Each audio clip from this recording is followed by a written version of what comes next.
Hi, this lecture is going to focus on adult genitourinary conditions. So let's talk about the lower urinary tract infections and conditions to start with. So this occurs when the normal sterile conditions of the urinary tract is invaded by some type of pathogenic bacteria. Most of the times for urinary tract infections, it's going to be E. coli, and we'll talk about that a little bit later. But you can get urethritis or cystitis. You can also get a condition known as interstitial cystitis, which affects the bladder wall. There's not an infection there, but it's really an irritative process, and they have symptoms that are very, very similar to a UTI. And also we'll talk about prostatitis, BPH, and urethritis. So let's talk about epidemiology and causes. So about 10 to 20% of women develop at least one UTI in their lifetime. And out of that 10 to 20%, 80% of those go on to develop another UTI. UTIs are 50 times more common in women versus men. Very unusual for a male to have a urinary tract infection. If they're a younger person and male, oftentimes it might be an STI. If they're an older male, it oftentimes can be related to BPH or potentially prostate cancer or some of the other kinds of conditions that are common in the older adult males. Also, it's real common in young, sexually active adults, and also young children, and also in frail older adults. Now, not all elderly individuals get urinary tract infections, but both ends of the spectrums, it's more prevalent than in middle-aged. So some of the predisposing conditions, immunosuppression, pregnancy is one we'll talk about in a little bit. Also urinary obstruction, so somebody who has some kidney stones can cause problems. Also people who have an indwelling catheter. Neurogenic bladder, so somebody has some of the neurological diseases such as MS. And then also diabetes. People tend to be more prone to have urinary tract infections. So also some of the contributing factors for women, I mentioned sexually active, but also poor hygiene can be one because the bacteria just multiplies and gets into the urethra and then into the bladder. Also wiping the wrong way, wiping back to front versus front to back. It's amazing how many times when you ask that question, people don't really know which way to go. And then you're pulling up bacteria from the rectum into the urethra.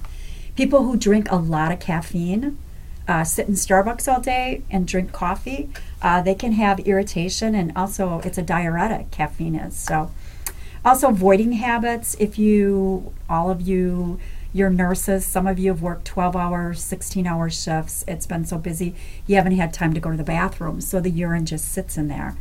And with that infrequent voiding, the problem is that when you void, you're flushing the bladder, basically, so you're more prone to infections. So for women, I should say there's a variety of symptoms between women and men, but a few things I did want to mention. UTIs generally have fairly typical symptoms, and they're pretty much easy to diagnose. Sometimes you can diagnose basically by history alone, depending upon the practice that you're in. If you're with a provider that knows you well, and if you have like MS or you have Parkinson's or frequent UTIs, diabetes as well, you can call, and oftentimes they will call in something for you without being seen. But if the diagnosis is not clear, you really should do a urinalysis. And also sometimes urine culture is not necessarily necessary unless you really need to know the type of antimicrobial treatment you're going to prescribe, or if they've failed treatment or whatever. But again, depending upon your practice. So some practices, I'll tell you, like one I've worked in, one of the other providers, every patient that came in had a urine dip, and if it was positive, the person sent in for confirmatory with a culture. Again, that's not necessary. E. coli causes about 75 to 90% of all acute uncomplicated infections. So for premenopausal women, some of those risk factors include like uncontrolled diabetes, There can pregnancy, sexual intercourse. Oftentimes, if you're in a new relationship and having frequent intercourse, honeymoon cystitis is the term that we use for that. If you've had decreased fluids, you're not drinking as much. A history of kidney stones in premenopausal women is a risk factor. Also, if you use a diaphragm and spermicide use, that also can impact and make you more prone to infections. And also urological, any type of abnormalities. For postmenopausal, some of the risk factors, the pelvic floor relaxes, and that can make you more prone. Also poor hygiene for both. Additionally, postmenopausal, there can be incomplete emptying that can occur from a prolapsed bladder or pelvic floor relaxation. So that's just a few differences there. Men, BPH, they can have bladder stones. So like if they have a reflux of urine that's sitting in the bladder for a long time, they can actually form calculi in the bladder. There can also be, abnormalities as well as immunosuppression, and also men having sex with men for anal intercourse. The same thing goes for women. It's not in the above category, but women who have vaginal sex and anal sex, often, and it can be at the same encounter, have a higher risk. So some of the symptoms, most uncomplicated, frequently reported symptoms, usually it's an abrupt onset. Dysuria is one of the key symptoms. Urinary frequency, you're voiding small amounts, but you're going frequently. There can be some urgency, nocturia. Also hematuria, you might have some frank blood that you can see, 40 to 60%. One of my patients, that was always the first sign that she had was, she'd go to the bathroom and it was just full of blood. And then she'd come in and of course we would find an infection. Low back or suprapubic pain, urinary incontinence, cloudy, foul-smelling urine. I just want to tell you, cloudy doesn't necessarily mean that you're going to have an infection. Cloudy tends to have a lot of alkalinity to it. Also, if you have a urine sample that sits out for quite a while before they test it and it's not refrigerated, you can also have cloudy in the urine. You can have a smell to it as well. Occasionally, you might have a low-grade fever. That's rare that you have that. So you may want to consider presence or one of the following factors is complicated, and then you're going to treat longer, and you might do a different selection of your antibiotics. So pregnancy, diabetes, if you are on immunosuppression, if you're a male and you have a UTI, you're going to get a longer course of antibiotics. And if you have an indwelling catheter and an infection, you're going to get a longer course. Also with the kidney stone or any abnormalities with the tract. So UTI, I mentioned uncommon in men. You look for STIs. So the female anatomy, part of the reason that we were more predisposed to having bladder infections is because we have a short urethra and the proximity to the anal area.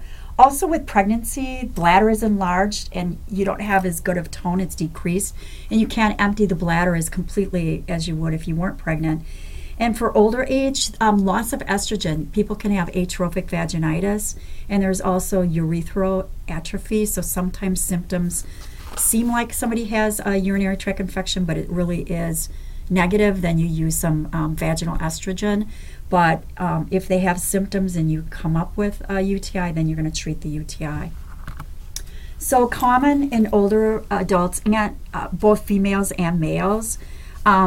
Gram negative, oftentimes you'll find E. coli, number one, and then Pseudomonas.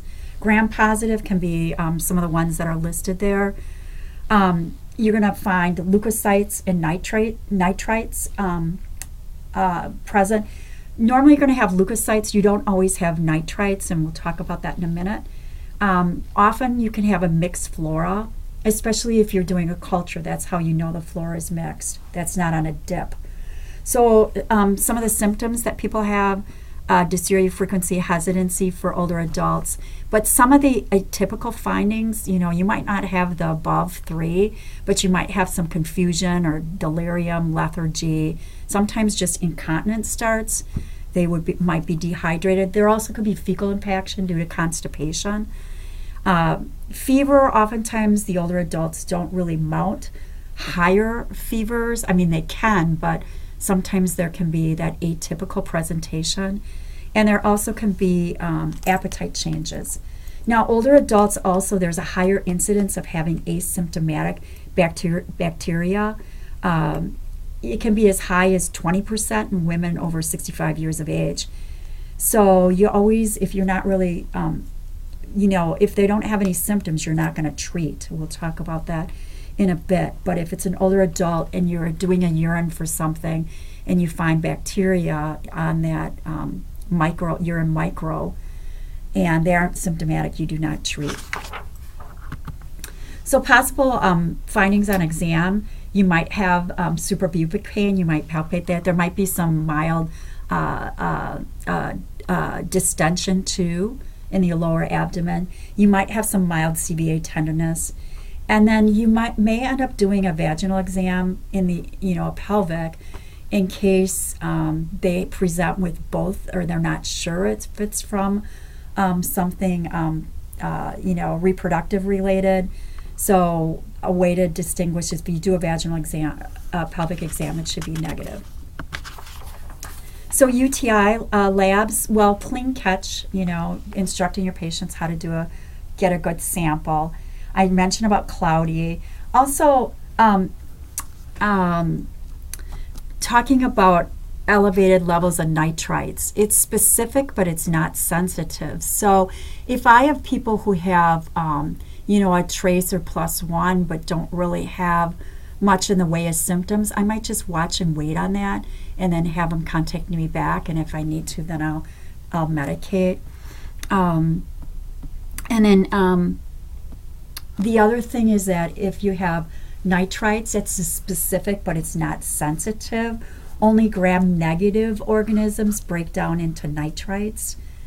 So somebody could have a gram-positive and nitrites doesn't show up. So that doesn't mean it's not an issue if you don't have both. And the leukocyte esterate, sensitive but not specific. And then urine sediments of RBCs. WBCs, you could have mucus and some bacterial overgrowth.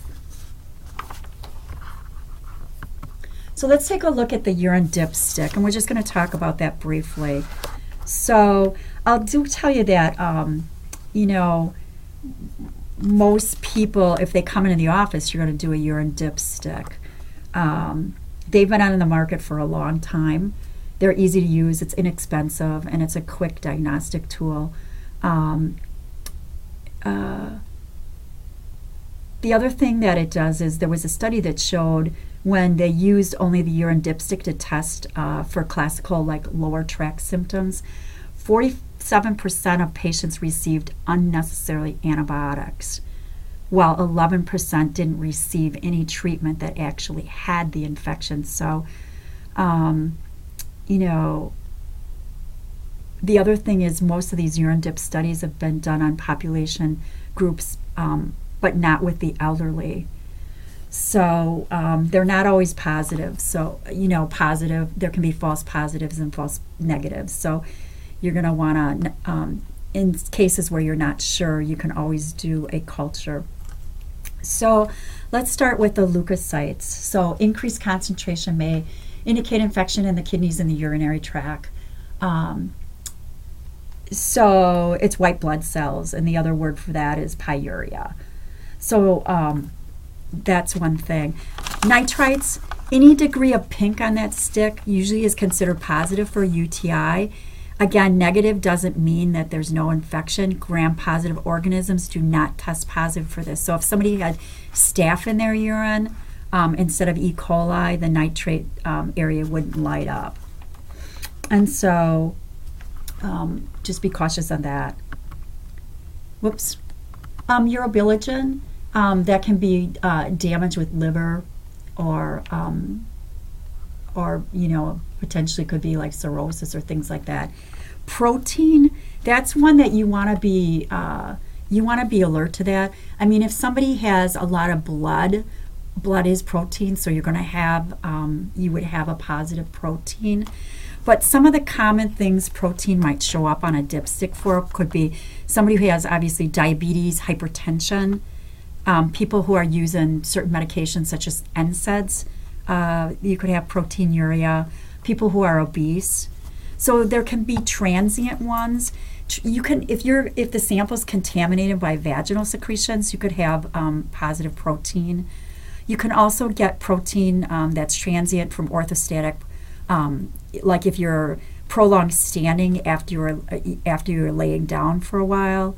Also exercise. If somebody had a lot of strenuous exercise or they had a fever, those kinds of things can give you transient protein in the urine. Some of the things that you would not want to miss protein would be like glomerulonephritis. So let's say somebody who had a sore throat and didn't realize they had strep. It was an untreated strep infection and they ended up with glomerulonephritis. They might have protein in the urine.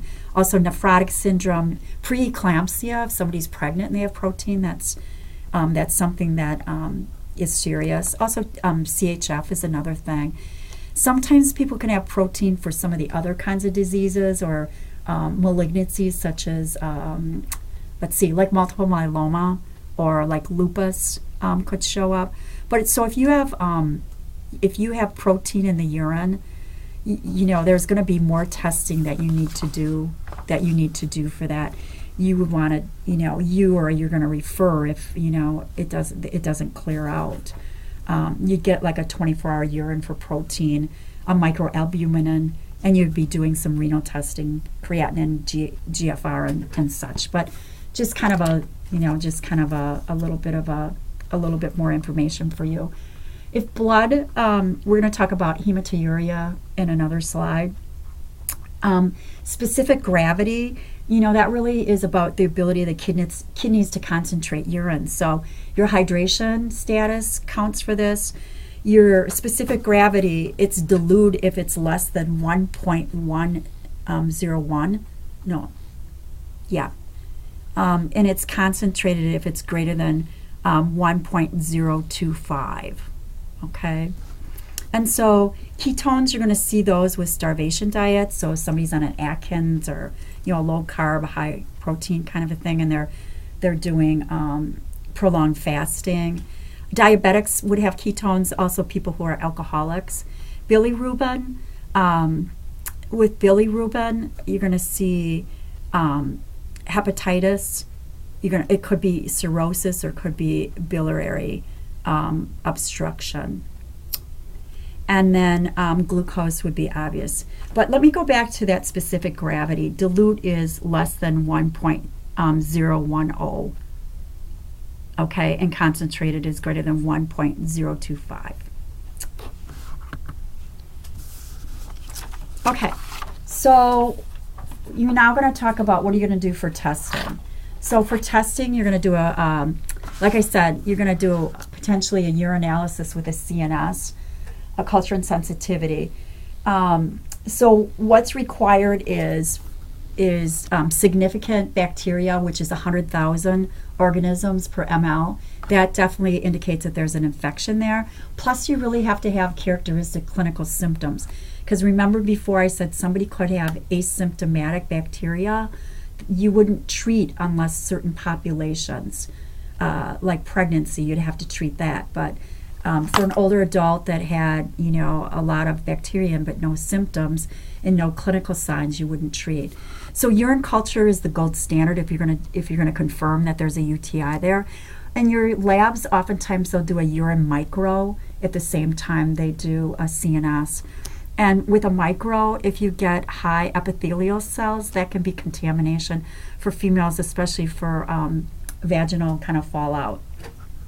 So if somebody had like 1,000 to 10,000 mils, that could, be contamination. The urine could be diluted, and the urine could have been in the bladder only for a short period of time before they gave you the sample. And then the other thing, it could be early days of treatment with the antibiotic, and then, or else it could be really no infection. So, lower UTI, when you want to look at differentials, you're going to look at, these are some of the differentials. You have to think about tumors, like a bladder, bladder cancer, that might provide hematuria and some irritative factors. Pyelonephritis is going to be the upper urinary tract infection. Vaginitis, cervicitis, also the STIs. Herpes, is one that, I was always taught, if the urine dip is negative and it's a female, they're sexually active, make sure to, really get a good history in the area STIs. So also PID could be a factor, and with men, prostatitis, urethritis are a couple that you're gonna rule out. If it's a lower uncomplicated UTI, it does not exhibit signs of sepsis. So you'd never have a moderate to high grade fever. You're not going to have chills. You're not going to have WBC casts. Those are prominent in pyelonephritis. You can have hyaline or you can have leukocyte types of casts. We'll talk about that in a minute. But you're not going to have severe flank pain and severe CVA tenderness. Sometimes, for UTI, sometimes people might have back pain already or they just don't feel good. But put the whole picture together. I've had people who, when I've checked for CVA tenderness, they're like, oh, that hurts a little bit or whatever. So, but take a look at the whole picture. So here's your management. So Bactrim double strength BID times 3 days. Avoid if resistant exceeds 20%, or if you've had Bactrim in the previous 3 months, okay? Nitrofurantoin, 100 milligrams BID times 5 days, and that's the macrocrystal formulation. If you do the other formulation, that's the macrobid, and it's 100 milligram BID times 7 days on that one. So if you can't use the above, then you're going to have to look at beta-lactams for 3 to 7 days. So that you're looking at your augmentins, your cephalexin, and the doses are there. And this was from the prescriber's letter from March of 2018, and it says avoid empirical ampicillin or amoxicillin monotherapy due to lower efficacy rates. One of the other ones I didn't mention here, but there's Monuril. It's a one-time dosing. It was in powder form. When that first came out, one of the clinics I was in, we were sampled that. So if somebody came in, it was an underserved clinic, we would just mix them up the solution in water and then give it to them, and we treated them basically right at the clinic. So that's also, I don't think that's used very often, but that's also another one that you could look at. The last line is fluoroquinolones for 3 days for uncomplicated. So your Cipro, your levofloxacins. Remember, there's black box warnings on those, so check your audience out. Do you really need to use this? Avoid gemafloxacin and moxifloxacin because it doesn't concentrate in the urine very well, so it's not the best for that. The other thing is you might want to use pyridium. That's a prescription, 200 milligrams for that, and it's it's for 1 to 2 days. Most patients will go over the counter and they'll try Azo, and it's 100 milligrams TID 1 to 2 days to relieve dysuria. So that's one of the other things that people come in, they'll say they tried that first and it didn't help. Other things people might do is cranberry tabs. I don't have an issue if they do that. It works more for, studies have been mixed on that. It works better for gram-negative for E. coli, and it makes the bladder slippery so that the organism kind of flushes off of the bladder. So if you do the pills, I oftentimes would recommend the pills. They're more concentrated, but the side effect can be upset stomach for some people. If I have diabetics, I don't have them drinking a lot of cranberry juice because I don't want their sugars to go up. So if we do, we can do tabs. Again, the literature is mixed on that. So complicated, you're going to do longer courses of the medications we mentioned previously, usually 7 to 14 days. So who would be complicated? Now, not all diabetics would be complicated. If you have somebody that's in good control and their sugars are fine and they don't have a lot of comorbidities and they're pretty healthy otherwise, 3 days should be sufficient. If they're pregnant, you're definitely going to do at least 7 days. If there's neurogenic disease there, so somebody has bladder spasms because they have like MS or Parkinson's, catheter not all indwelling depends upon what the whole picture is and what the organism and so forth. Obstruction, if somebody has stones, if there's spinal cord injuries, if there's pyelo, you're definitely going to treat longer. And then with elderly, you also need to perhaps adjust for renal function. So depending upon the antibiotic you pick, you need to check that out. You also want to do close management on people who are more complicated. UTIs in males are always complicated. Usually it's a 10 to 14 day course with a quinolone. Depending upon what the situation is, you may end up referring that to urology after you've started on the treatment. So like if that might be something if that's an issue. The other thing is asymptomatic bacteremia. I spoke about this before, and who should not be treated. So non-pregnant women, including those with diabetes, if they're asymptomatic, you don't treat. If they're elderly, even those with catheters and they're asymptomatic, no symptoms, don't treat. And also the same with patients with spinal cord injuries.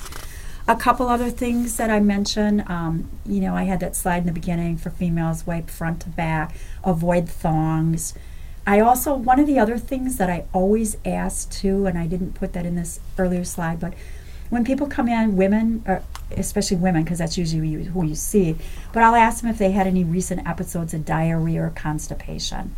So I kind of, sometimes if they had a messy bowel movement or something like that, they might have gotten some fecal material into the urethral area. So, and then, you can use analgesics if needed, if they have some discomfort, Tylenol or Advil. Make sure they drink plenty of water. And then always instruct them, if they're on a 3-day course and they're not better within that first, 48 to 72 hours, they should come back. If they come back, then oftentimes what I'll do, I may send in a culture at that point just to see what I'm dealing with. So those are just a few tips. So let's talk a little bit more about a few other things. If there's a chronic UTI, they just kind of, they get a UTI and then they're back in a month to 6 weeks and then they're back in another few weeks kind of thing. You'll have those patients that come in and they have, frequent ones.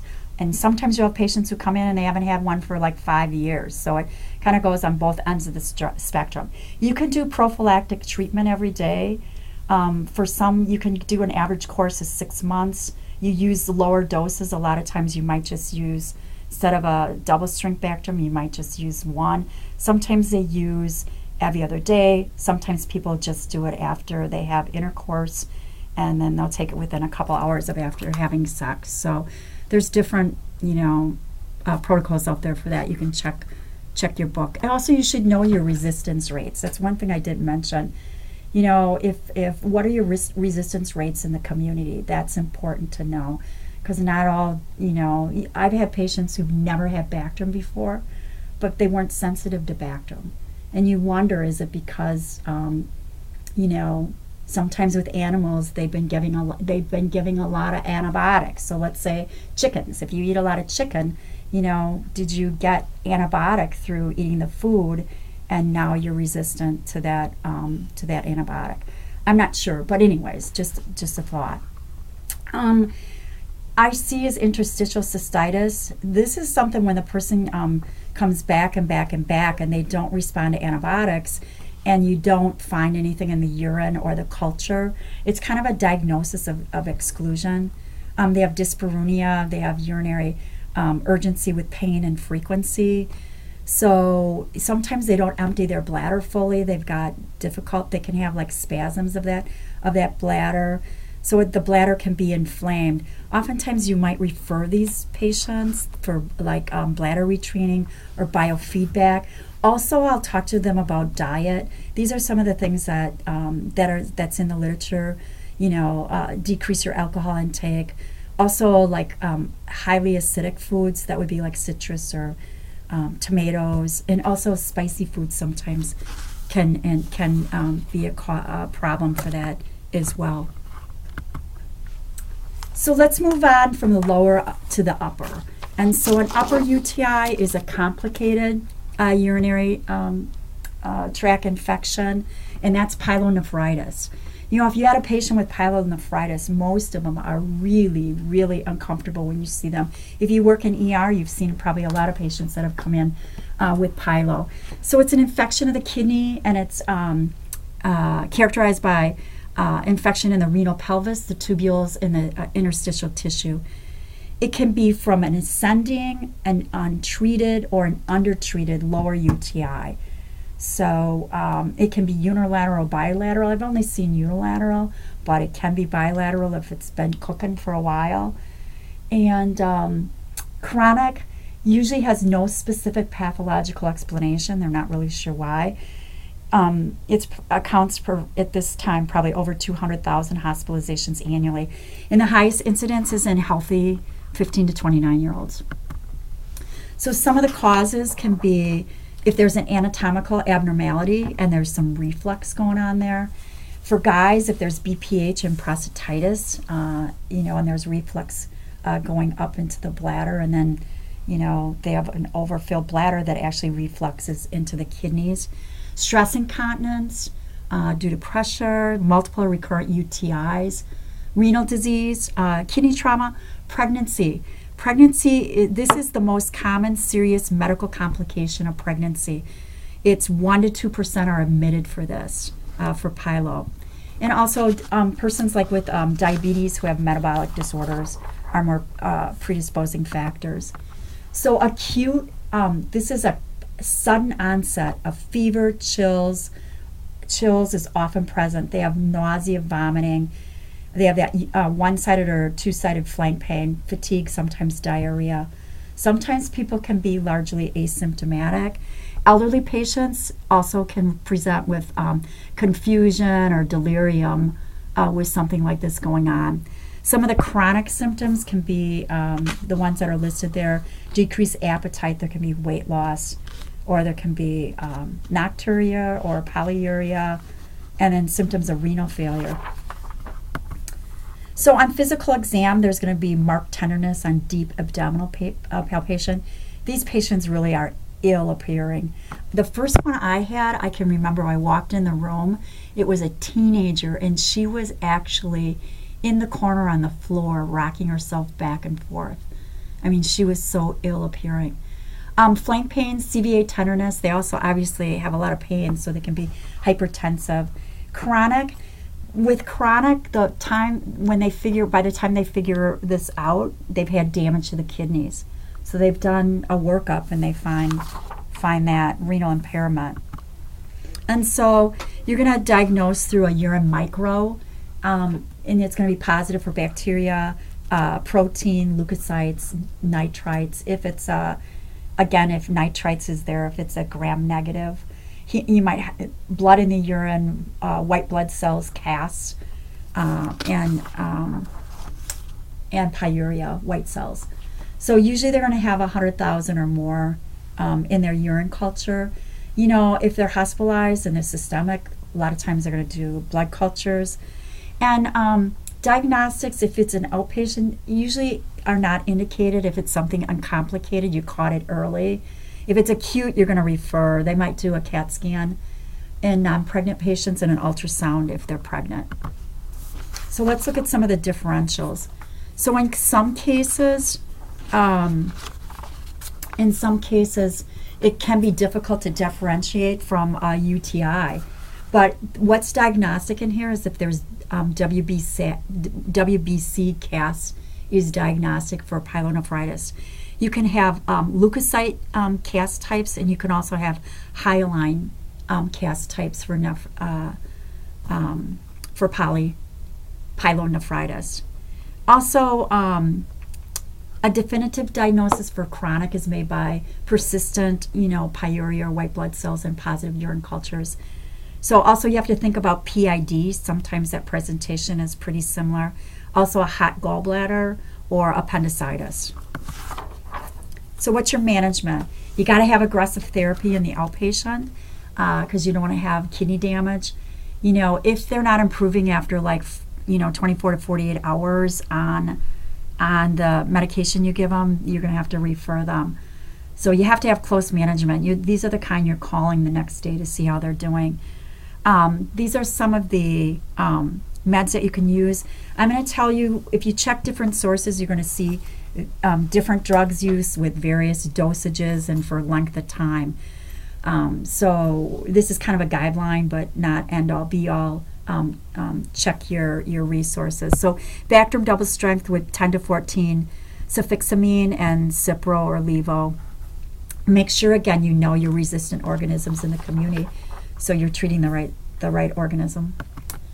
So moving on to the next, we're going to talk about blood in the urine. So RBCs in the urine. So what do we mean? What's the count on that? So microscopic, it's 3+ RBCs in a single field. On microscopy, on 2 of 3 samples. So it's not like it could have been transient on 1, and then you go back and it's negative. When patients come in, if they have a UTI, you can have blood in the urine, you can see it, or it might be occult. People can be asymptomatic or symptomatic when they have blood in the urine, and you don't screen patients for blood in the urine. I'll tell you, if you do, you have to follow up on it. Many times it's benign. Sometimes it's because of aspirin or NSAID use. Also, sometimes like heavy exercise. Somebody who just ran 10 miles or a marathon, 26.2 miles or whatever. If you check them, they probably would have, blood in their urine the next day. Also, it might be from their menses. So if you get blood in the urine, you always want to ask, when was that last menses, if they're reproductive ages. Transient hematuria occurs on 1 occasion, but it's defined persistent if it's 2 or more consecutive occasions.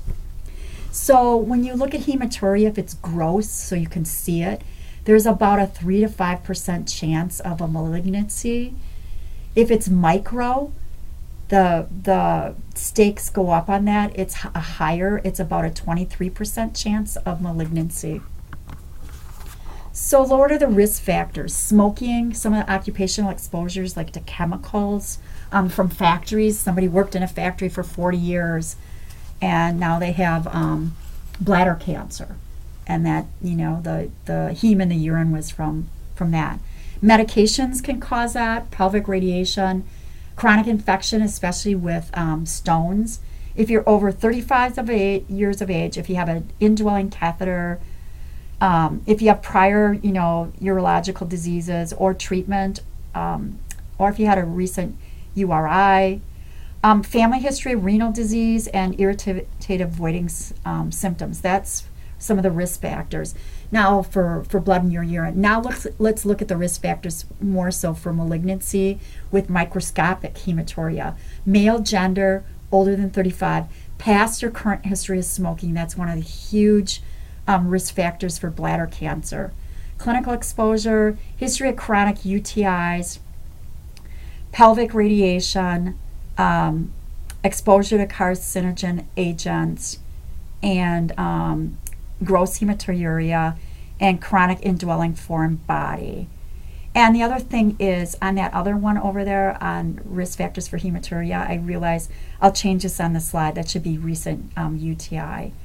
Like with glomerulonephritis, you're going to find more protein, I don't think you find a lot of blood, but so recent UTI. Got to make note of that so I change. Okay, so let's look at some of the other etiologies for this. So trauma I mentioned before, also sexual abuse could be an issue here. Bladder, renal cancer, neoplasms, inflammatory, so look at like infections here, but also look at some of the glomerular disease because of autoimmune diseases such as lupus, and then I mentioned glomerulonephritis a minute ago. Also, renal calculi. For congenital or some of those genetic issues, the polycystic kidney disease, Alport syndrome, they also have kidney disease. They also have hearing loss and eye disorders with that.